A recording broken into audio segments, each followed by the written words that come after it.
புனித தேவசகாயம் பிள்ளையே எங்களுக்காக வேண்டிக் கொள்ளும். தேவசகாயம் பிள்ளையின் வரலாறு பகுதி 7. அவர் மனைவிக்கு தேவசகாயம் பிள்ளை அமைதியாக பதில் கூறினார். அநீதி செய்பவனுக்கும் நல்வழி நடப்பவனுக்கும் ஏழைக்கும் செல்வந்தனுக்கும் தனித்தனியாக கடவுள் உண்டு என்றா நீ அறியாமையால் கூறுகிறாய்? நன்றாக சிந்தித்துப் பார். அநீதனுக்கும் நற்பண்பாளனுக்கும் ஒளி தரும் கதிரவனும் வீசும் காற்றும் பொழியும் மழையும் இவர்களை தாங்கும் நிலமும் ஒன்றுதான், 2 அல்ல. அதை போன்று அனைத்து படைப்புகளுக்கும் உண்மை ஒன்றுதான் உண்டு.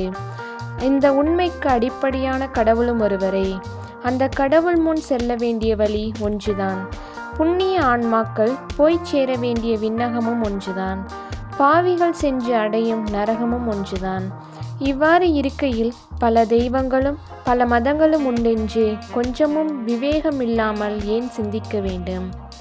கதிரவனின் ஒளி அசுத்தமான பொருளில் விழுந்தாலும் சூரியன் அசுத்தமாகாமல் இருப்பது போல் மிலேச்சர்கள் ஒரு மதத்தை பின்பற்றுவதால் அம்மதம் மிலேச்ச மதமாகாது. ஆகையால் வஞ்சிப்பவரும் திருடர்களும் புரிந்து கொள்ள இயலாதவர்களும் கொலையாளிகளுமான உருவக தேவர்களை விட்டுவிட்டு உண்மை கடவுளை அறிந்து ஆராதிப்பதில் எந்த தவறும் இல்லை. ஏனென்றால் சுயமாக பிரகாசிப்பவனும் நற்குணங்களின் ஊற்றும் இரக்கத்தின் நிறைவும் அன்பும் நிறைந்த ஒரே கடவுள் மட்டும் தான் நமக்கு நித்திய வாழ்வு தருபவர். முன்கூறிய துர்க்குணங்கள் நிறைந்த உருவக தெய்வங்களை வழிபடுவோர் அவர்களுக்கு அளிக்கும் வழிபாடுகளும் ஜெப தியானங்களும் உரிமை கோரும் பிசாசுக்களின் உறைவிடமான நித்திய நரகத்தில் தள்ளப்பட வேண்டியவர்கள். தேவசகாயத்தின் மனைவி இந்த நியாயங்களை எல்லாம் கேட்டு எதிர்த்து பேச முடியாமல் கொஞ்ச நேரம் அமைதியாக இருந்தார். அவரை பிடித்திருந்த இருள் கதிரவனை கண்ட பனி போல் கரைந்து போயிற்று.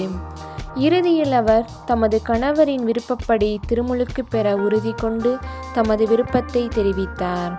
ஒரு நாள் தேவசகாயம் பிள்ளையின் மனைவி இந்த விவரங்களை எல்லாம் தமது தாயிடம் எடுத்து கூறினார். அவர் பத்ரகாளியின் கோபம் தமது மருமகனின் விழுமுன் அவரை இந்த தீய வழியில் நின்று காப்பாற்ற வேண்டுமென்று எண்ணி ஓடி வந்து தேவசகாயம் பிள்ளையிடம் பேசி அதிக அறிவுரைகள் கூறினார். அதை கேட்ட தேவசகாயம் பிள்ளையின் மனதில் எந்த ஒரு மாற்றமும் ஏற்படவில்லை. அது மட்டுமல்ல, தமது மாமியாருடன் அவரது உறுதியான நிலைக்கு ஏற்றவாறு சற்று கோபத்துடன் பேசினார். வாழ்க்கை முழுவதும் இருளில் வாழ்ந்தவர்களுக்கு அதிக குளிர்ச்சியான சந்திரனின் ஒளி கூட கண்களுக்கு கூச்சமாக இருக்கும். காஞ்சிர விதையின் கசப்பினை போக்க ஏதாவது மருந்து உண்டா? ஆனால் ஒரு மருந்து உண்டு. அவ்வாறு ஒரு மரம் உலகில் இல்லாமல் இருந்தால் போதும். கடலில் வாழும் மீன்களுக்கு தண்ணீர் ஒரு பாரமாக இராது.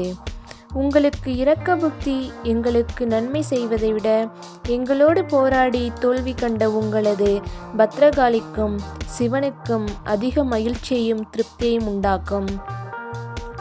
பாவத்தால் நிறைந்த இதயம் புண்ணியத்தில் மூழ்குவது போல நீங்கள் எங்களை தள்ளுவீர்களானால் புண்ணிய வாழ்வுக்கு இடமில்லாமல் வரும்போது மட்டும்தான் எங்களுக்கு அடைக்கலம் இல்லாமல் போகும்.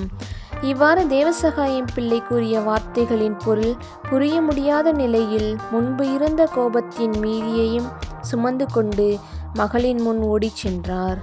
அவளை தனியாக ஒரு இடத்துக்கு கூட்டிச் சென்று கடிந்து கொள்ளும் முறையில் இவ்வாறு கூறினார்.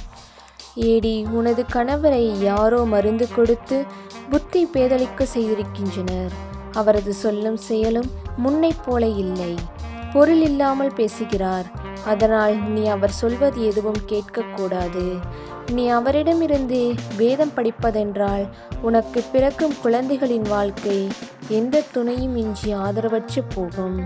உங்கள் அயலாரும் உறவினர்களும் உங்களது இறுதிச் சடங்குகளில் கூட பங்கு பெறவோ உதவிக்கரம் கொடுக்கவோ முன்வர மாட்டார்கள். உங்களது புகழும் அழிந்து போகும். உனது கணவரின் வேலையும் பறிபோகும். அரசன் முதல் நாட்டில் உள்ள அனைவரும் உங்களை தூற்றுவார்கள். ஆகையால் நீயாவது அந்த தீய வழிக்கு செல்லாது பத்ரகாளி தேவியை பக்தியோடு வழிபட்டு வாழ வேண்டும். இவ்வாறு பேசிய தாயின் துர்ப்புத்திக்கும் மகள் அடிபணியாது கணவரோடு வடக்கன் குளம் சென்று திருமுழுக்கு பெற்றார். அருள் பணியாளர் பரஞ்சோதிநாதர் அவருக்கு ஞானப்பூ என்று புதிய பெயர் சூட்டினார். அவர்களது திருமணச் சடங்குகளையும் புதுப்பித்து புதிய மணமக்களாக ஆசீர்வதித்து அனுப்பினார்.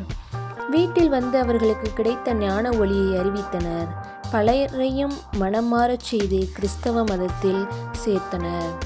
புனித தேவசகாயம் பிள்ளையே, எங்களுக்காக வேண்டிக் கொள்ளும்.